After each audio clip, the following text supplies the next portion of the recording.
నమస్తే. సామాన్యుడి చేతిలో సామాజిక అస్త్రం నెంబర్ 1 న్యూస్‌కి స్వాగతం. నేను రవీంద్ర. ఆంధ్రప్రదేశ్‌లో రాజకీయాలు కాస్త ఇంట్రెస్టింగ్‌గానే ఉన్నాయి. కొంతమందికైతే కొత్త జోష్‌ను నింపితే, మరికొంతమందికి అంటే ఒక పార్టీకైతే తీవ్ర నిరాశ, నిస్పృహే. ఆ తీవ్ర నిరాశ, నిస్పృహ వైఎస్ఆర్‌సీపీలో ఎక్కువగా కనిపిస్తుంది. ఎందుకనంటే జరిగిన, జరుగుతున్న పరిణామాల నేపథ్యంలో ఫ్యాన్ పార్టీలో ఉక్కపోత అనేది ఎక్కువగా కనిపిస్తుంది. 2019 నుంచి 2024 వరకు అధికారంలో ఉన్నటువంటి వైఎస్ఆర్సీపీ ప్రస్తుతం ఎటువంటి గ్రాఫ్ ఉంది అనేది ఇక్కడ మనం పరిశీలించాలి. వైనాట్ 175 అనే ఒక నినాదంతో వెళ్ళినటువంటి జగన్మోహన్ రెడ్డి కేవలం 11 సీట్లకు మాత్రమే పరిమితమయ్యారు. ఒక క్రికెట్ టీం మాత్రమే ఆ పార్టీలో ఉందని చెప్పాలి. ఎక్కడా కూడా సరైనటువంటి ప్రభుత్వానికి, కూటమికి సమాధానం లేకపోతే ఒక వ్యతిరేకత తీసుకొచ్చి ఏదో మాటలు చెప్తున్నారు కానీ ఎక్కడా కూడా దాన్ని ఇది చేసేటువంటి పరిస్థితి కనిపించట్ల. ఏదో ఒక ప్రోగ్రాం పెడుతున్నారు కానీ అది సక్సెస్ అవుతుందా అంటే లేదు, అంతంత మాత్రం. ఇటువంటి సందర్భంలో వైఎస్ఆర్సీపీలో అసలు ఏం జరుగుతుంది, ఆ పార్టీలో ఉన్నటువంటి క్యాడర్ ఏమైపోతుంది, ఎందుకు సైలెంట్ మోడ్లోకి వెళ్ళిపోయారు అనేది పరిశీలిస్తే దానికి రకరకాల కారణాలు. ముఖ్యంగా జగన్మోహన్ రెడ్డి చుట్టూ ఉన్నటువంటి కోటరీ ఏదైతే ఉందో ఆ కోటరీ వల్లే ఇప్పుడున్నటువంటి ముఖ్యమైనటువంటి నేతలంతా దూరం అవుతున్నారు అనేది వాస్తవం. ఆ పార్టీ నాయకులే చెప్తున్నారు. అలాగే బయటకు వచ్చిన వాళ్ళు కూడా ప్రెస్ మీట్లు పెట్టి మరీ చెప్తున్నారు. అలా చెప్పిన వారిలో విజయసాయిరెడ్డి మొదటి వరుసలో ఉంటారు. బహిరంగంగా సంచలనమైనటువంటి వ్యాఖ్యలు చేశారు. నెంబర్ 2 పొజిషన్లో ఉన్నవాడిని నేను ఏమైపోయినా నాకే తెలియదు అన్నారు తాజాగా. ఇలాంటి సందర్భంలో వైఎస్ఆర్సీపీలో ఒక రకమైనటువంటి కొత్త తలనొప్పి స్టార్ట్ అయింది విజయసాయిరెడ్డి వల్ల.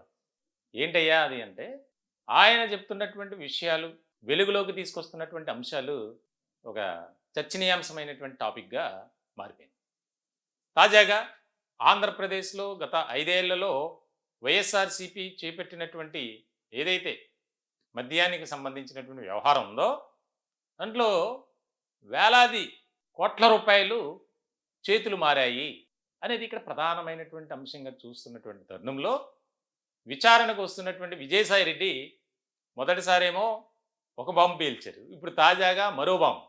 కసిరెడ్డి రాజశేఖర రెడ్డి దీనికి కర్త, కర్మ, క్రియ, పాత్రధారి, సూత్రధారి అన్నటువంటి విజయసాయిరెడ్డి తాజాగా రెండోసారి మళ్ళీ విచారణకు హాజరయ్యారు.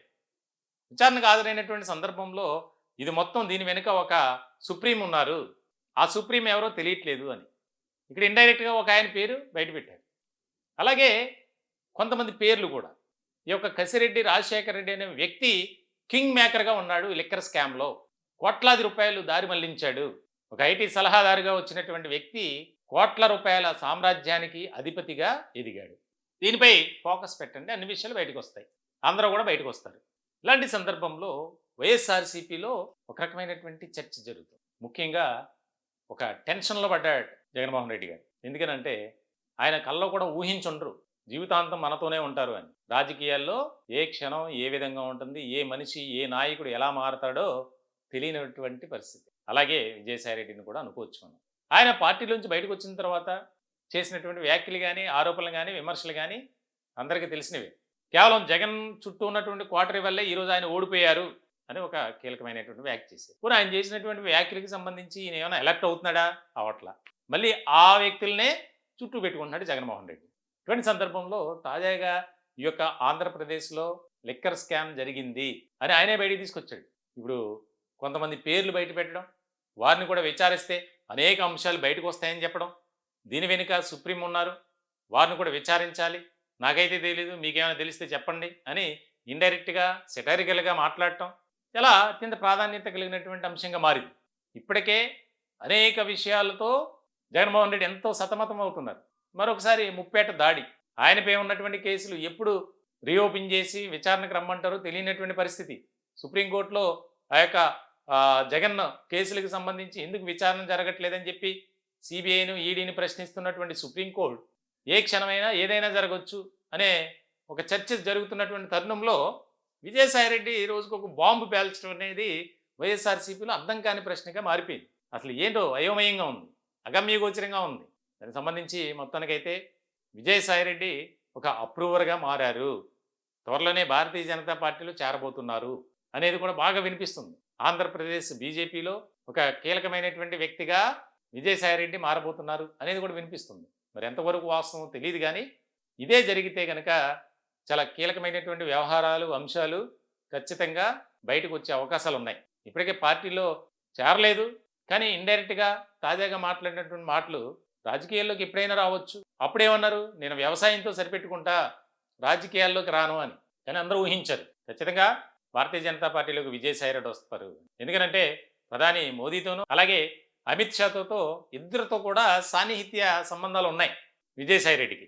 సో ఆయన మీద ఉన్నటువంటి కేసుల నుంచి కూడా తప్పించుకోవచ్చు, ఖచ్చితంగా సేఫ్ జోన్లోకి వెళ్తారు అనేది కూడా వినిపిస్తుంది. ఇలాంటి సందర్భంలో తప్పదు, ఆల్టర్నేటివ్ అనేది వెతుక్కోవాలి. సో బీజేపీ అయితే విజయసాయిరెడ్డికి బెటర్ అనే ఒక ప్రచారం జరుగుతుంది. ఇలాంటి తరుణంలో ఆయన వ్యవహార శైలి కూడా అదే విధంగా ఉంది. చూడాలి ఇంకెన్ని ప్రకంపనలు, ఇంకెన్ని ట్విస్టులు, ఇంకెన్ని కీలకమైనటువంటి అంశాలు బయట పెడతారనేది చూడాలి. ఇంట్రెస్టింగ్గా మారేటువంటి అంశంగా ఇది ఖచ్చితంగా మారబోతుంది. ఈ టాపిక్పై మీ విలువైనటువంటి అభిప్రాయాలు, సలహాలు, సూచనలు కామెంట్ రూపంలో తెలియజేయండి. దయచేసి మా ఛానల్ని సబ్స్క్రైబ్ చేసుకోండి. Thank you.